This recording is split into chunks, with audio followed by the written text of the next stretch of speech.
where they are at every point in this Mass, and that's the way he would have wanted it, of course, as a priest and as a pope. Something that is direct, simple, familiar, and known. And he also, I think, also makes his mark amidst all this splendor in that coffin, obviously, that he chose. A simple wooden coffin. Once again, emphasizing that the church, for all of its history and glory, is ministering one person at a time, no matter where they are, trying to reach out to them with the message of the Gospels. And I think part of that we'll hear in the sermon, in the homily, a description of the kind of priest he was. Popes are priests too, and first. And so that aspect of directness and in the Mass, the familiar Mass to so many Catholics around the world, I think he certainly wanted that to be part of his final moments here with the faith.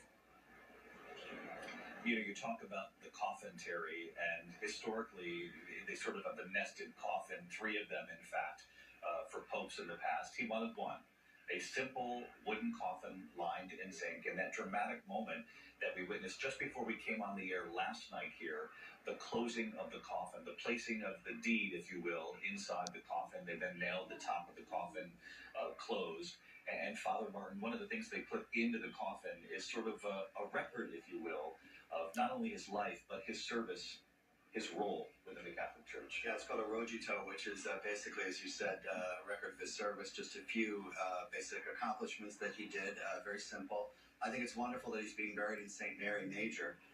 He would often go to pray there in front of an icon of Mary. In fact, a little while before we heard the crowd singing a Salve Regina, which is a hymn to Mary. He was very devoted to Mary, very devoted to that church, and is now in this very simple tomb. And I think, you know, like in many ways, as you said, he wasn't tied to tradition.